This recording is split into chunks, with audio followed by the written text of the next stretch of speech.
Hey, hey, hey. Welcome to Best Practices Unveiled. I am your host, Annette, and this is a judgment-free zone. This space was created just for you for open, honest, and thought-provoking conversations.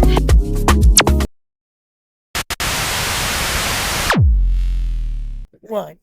Hey. You don't have Annette today. Unfortunately, you are stuck with me, Erica, but you are tuned in to the Best Practices Unveiled podcast. We are at the National Family Childcare Association conference, and I have a really fun guest in the chair today. So, my friend, tell us a little bit about yourself, who you are, and a little bit about your journey. Well, I am a leader advocate. I'm all of that good stuff. Also on the board of directors of the NAFCC, which is the National Association for Family Child Care. First of all, I own my own family child care for 4 decades. And then Miss Savage has opened up her own non. Nice. And it's called the Family Child Care Center Enrichment Foundation. We've been up and running for 4 years, and our gross has been $450,000. Wow, that's amazing. Just falling. Talk to us a little bit about your foundation. Well, my foundation is led by family child care educators for family child care educators. We help to stabilize housing, food.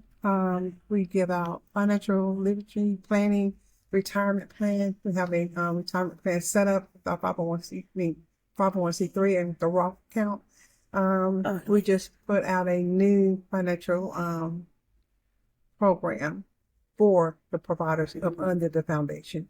Now, the only way you can reach it is through being a member of the foundation. But becoming a member of the foundation, which is fccef.org, it's only $80, and you have so much benefits. You have access to NFCC as a member. You have access to Pro Solution training, which is 375 trainings for free.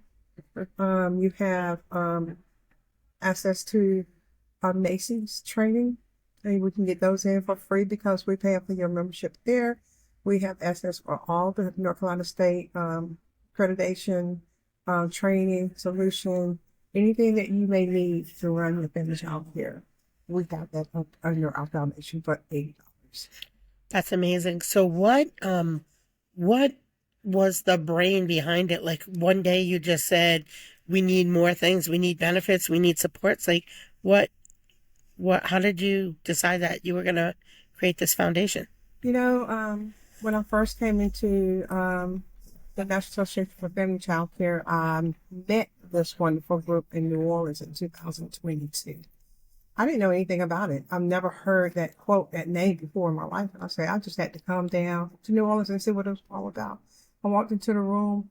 I carry that halo, that light, that glow, that passion, that love to want to be involved. And I'm teachable. I'm trainable. And I want to learn all I could learn. But the day that I walked in there, I was felt welcome. I was just on another level that I've never heard or seen before. So the interest came from going through Leadership for Leaders. I was in the first co-op. I graduated, and my vision was to start my own foundation, not a network, not a ally, but a foundation where we can actually have access to money to provide to all the providers across the United States and global. Oh, that's amazing. So definitely as leader. So you said you went through the leadership program. Talk a little bit about that. Oh my God, the Leadership and Leaders from NFCC. You had 5 different co-op teams that you work with. One, I can actually say, Jolita McDonald led that Leadership and Leaders. And then we also had Miss Donna. She led the National Parent the National Parent Institute for Leadership. And that was more of a practice of having been engaged with your parents and being able to talk to them, being able to go and relate and make them or help us understand each other and be attentive to the conversation clearly. We had Better Future. Better Future came in and they had a dynamic financial department, how to set up your accounts, how to do your taxes, how to do your tracking, how to do your accounting. Amazing group. And then we had other team that was there. But anyway, those three teams set it off for me. Yeah. But the leadership and leadership part was how they took you step by step. And this was a whole year process. We met every Saturday and we met from 8 until 1 every Saturday. We could not be late. You hear me? Yeah. We could not be late. And it was just instilled in what it is that we need to do, how to train it. It was instilled in me how to present myself in front of state leaders. It showed me how to speak on a level that I was not speaking on before. And I met so many wonderful people. And this lady right here sitting beside of me or behind me, she actually, I think she was the first person that took me under her wing when I walked through the door because I was panicking. And that took me and say, "You're going to be great. It's okay. We're here." I was like, okay. But she also led me into a position to where I had self-confidence. She said, "Girl, you can do anything you want to do." And at that moment, she didn't know that she was building a fire within my soul that will burn up the ground. And I am burning the ground. Yeah. And I think we all have impact. We talk a lot about the impact that we have on children and the impact we have on families and communities. I don't think we talk enough about the impact we have on each other. Because when educators connect in that way, that deep, meaningful way, the possibilities are endless, not only for community, but for each other. And it's important that we talk about that. Yes. Yeah. I'm telling you, if you have built that relationship with the providers or even with your mentor, your coaches, that impact stays with you. Absolutely. It doesn't just mean impact. It means a relationship that builds trust. Once you build that trust in that person, you can go anywhere in the world you want to go because you know what? It's going to be a loop in. Yep. It's like a ring that cannot be broken. Yep. And that's how God put us together. Yes, He ma'am. put you in that corner and he put you in front of me. Yeah. Yeah. I agree with that wholeheartedly, which is why I flew down here because I would do anything for Annette any day, anytime. Amazing. Yeah. So she has that impact on everyone that she touches. So, so nice of us to talk about you on your show. She's like, all right. Anyway, so let's figure out a little bit more about when you entered the field as a family child care provider. What was the moment that you knew you wanted to open up a center or a program in your home? Well, it wasn't even that. I've always been a leader and passionate about children. I delivered my first baby at 12 years old in Alabama. And I had to take that baby from one area outdoors into another area up the street to my grandmother's house because I didn't know. I just knew I had a crying baby and I couldn't do anything with it. And had a mom over there like, okay, I need help. But at that precious moment that I had that baby in my arms, I knew that I was calling for mine. Wow. It was just endless. Yeah. Yeah. It was just endless. So I was 12. I was in Alabama. Yeah. Okay. So every owner at some point during their career has a this might not work out moment. Can you share maybe one of your biggest leadership challenges and what you learned from it? Okay, let me just back up from that Sure. because I've never had a challenge about what I didn't like about what I do. Okay. This is a gift from God. This is something that I love. I never wanted to ever back out of this because I feel like he put me in this place and he wanted me to shine for others. Okay. And those others are our children. We had to bring these children the way he wanted us to bring them up. I never had a distance about wanting to leave. My husband asked me all the time. He said, "Well, when are we going to travel?" Yeah. And you know what I say? God will open up that doorway.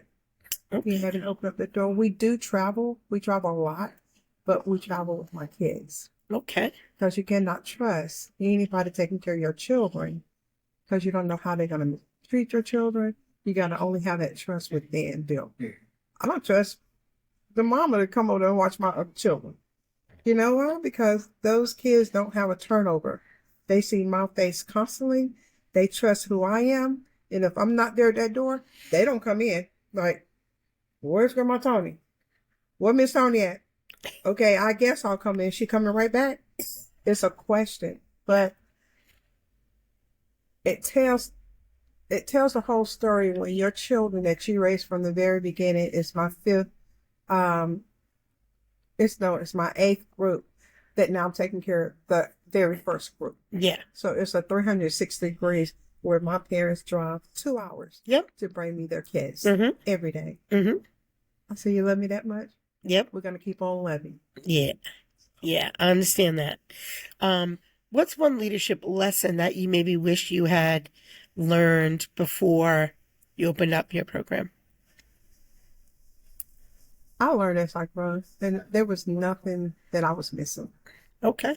I don't think I missed anything as coming up wanting to do the work that I do, what I do now, because starting in high school, starting in elementary, I was always around children. Yep. My mom watched children. She kept children, and our house was the safe The host to be at. haven.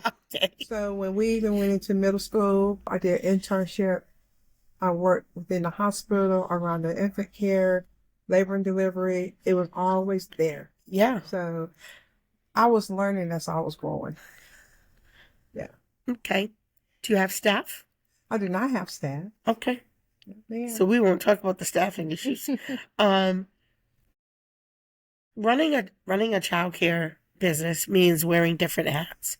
How do you balance being a leader, a business owner, a foundation owner, and still taking care of yourself? Well, first of all, I have to think about myself first. Mm-hmm. If I'm not stable and my well-being is not on one accord, that means I can't even take care of my children. So first of all, I have to see about myself first. And once I know that I'm fit and taken care of, which I'm always happy, then it's time to pour out from my soul to what I have to give to them. So before we hopped on the podcast, you had talked to us a little bit about a retreat and filling cups of educators. Talk to us a little bit about that. In the state of North Carolina, we have a very wide rural area to where providers cannot get out. So what made me want to have a conference to renew your body, mind, and soul, giving back to the providers that do not give back to themselves, always under stress, burnout, can't get out, can't get a sub. So we created this in mind to make sure that they had that weekend so they can renew their body, mind, and soul. So what we do once a year, we come together and we raise money and we pay for providers to come to our conference. Love it. They don't have the money to pay for themselves. Sure. But they come to our conference. We offer Reiki. We offer body massages, meditation, yoga. We offer the dance line just to have fun. We start off with a talent show. We also go into what food is good for you, have them fixing their own plate, having a flow of food and see if you're going to make the right food choice for you. Menus. We don't have a lot of speakers there because we don't want to take away from their time. Experience. We make sure everybody have their own mats. Yep. When they walk in the door, they sign in, they have a mat, they have their bag, they have everything that they need to have during that week. Don't bring anything. Your food is taken care of. Your body, mind, and soul is what we want to do. Yeah, sounds beautiful. Why do you think educators burn ourselves to the ground so often, so frequently? Because our world is not stable, and we don't have enough money to stabilize our infantry, which is what I mean by that. If I was to close my daycare tomorrow and say that I wanted to go to the doctor, my parents have to work. They'll take those children and go somewhere else. Yeah. And somebody else would keep those kids because we don't have the money to hire an assistant to be in there. And then it's just so much paperwork to have another person within your home. And plus, our home is our home. It's a private home. Our family lives there. We don't want any and everybody in our home. So I really believe we get burned out because we have no outlet and we're isolated. Yeah. What tips would you have, especially that Annette talks so much about health and wellness in her podcast? What tips would you have for somebody who maybe would love to go to the retreat, but that's not till, a few months away? Somebody listening right now who feels like they're really, really burnt out or stressed out or need to replenish, what tips would you give them? Well, I think I should be able to pick up the phone and call and just to have a conversation. So I think when you're burnt out, when you're feeling burnt out, I think you just need to take a breath and just like walk away, or you can walk away and still be an attendant to your kids and just breathe. Yeah. But I also think leaving from our conference, the things that we build on at the conference is something that we're going to start in August, that we're going to go back to every month so we can relate to what happened at the conference to keep your mind clear. Yeah. And access. We need to build that change where we have access to trauma, health, therapy, but they don't have the money to do it. But let me tell you what we're getting ready to do. We have 4 cores that we're getting ready to plan, and health and mental health is part of that. We're going to have a contract, an MOU, with a very new hospital. It is going to be a mental health for youth and families. And we're going to have the MOU to where they can actually have so much access to these doctors and therapists for no fee. Yeah. So we're looking to make sure that we ride that and open it up a little bit for them. And we're going to be able to give gift cards so they can go to things like that. Something that's really hard, that you can't even go see a therapy, or you can't even go get a chiropractor to work on something that's going on in your body because you don't have the money. Yeah. I just wish and pray that they could come together and understand that we are the backbone. We're the backbone. We move this country. Nobody else moved this country, because if it wasn't for us as what we do as family child care educators, the centers wouldn't even be moving. Because the center grows on who we are, because we get our children from you take what we have to minimize what we need to have. So it's not just happening in North Carolina, it's happening over the whole United States, to build up a system where the commercial is growing. But parents don't want that. Parents want parents' choice. And their choice is a small environment. Yeah. So, sorry, I got off the... No, you're fine. You're fine. It's your episode. If you could give one piece of advice to somebody who's thinking about opening up their family child care home, what would it be? Yes, please open up, because you know what, we need you. If you're passionate about doing the job that you do and you love children and you want to make a difference, please open up a family child care home. Okay. Looking ahead, what are you most excited about for either your program, your team, or the future of early childhood education? I'm excited about how my team is growing. We started out with 5. We're up to 12 on my board. And my board is, I didn't even see this, but let me tell you, when our conference was over, I had so many people say, Miss Toni, I would die for your board. She said, your board loves you so much. They have your back and you don't even know it, because I'm busy. I'm moving back and forth. Sure. But they have my back. Yeah. And knowing that people can understand my passion and continue my work, that's amazing. Yeah. So, yes, I'm passionate about my board and my board member, because we're connecting. As long as The we're vision. connected, The vision. Yeah. and the mission that we're moving out to. See, I'm a visionary.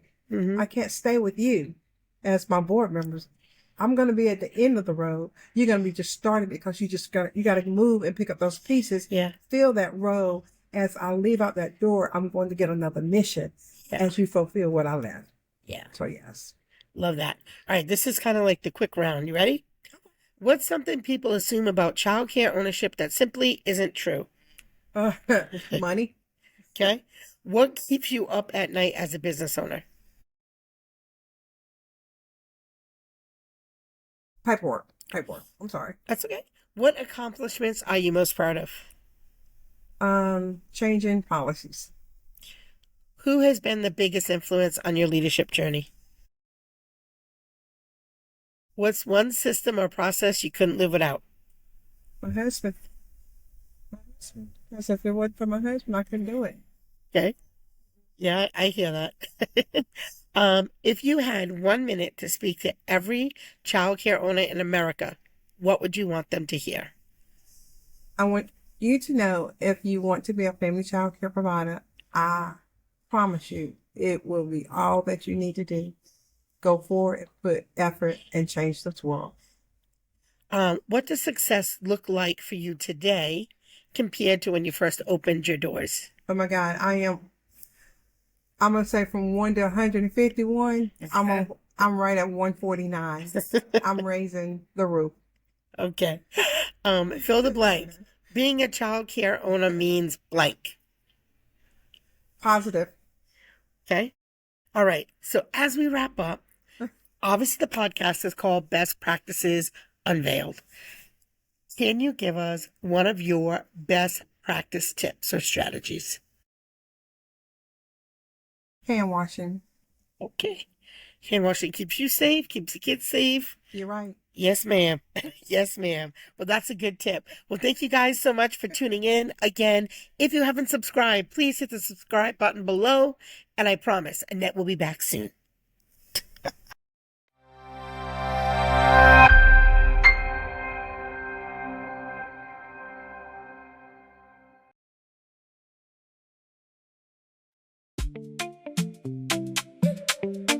Como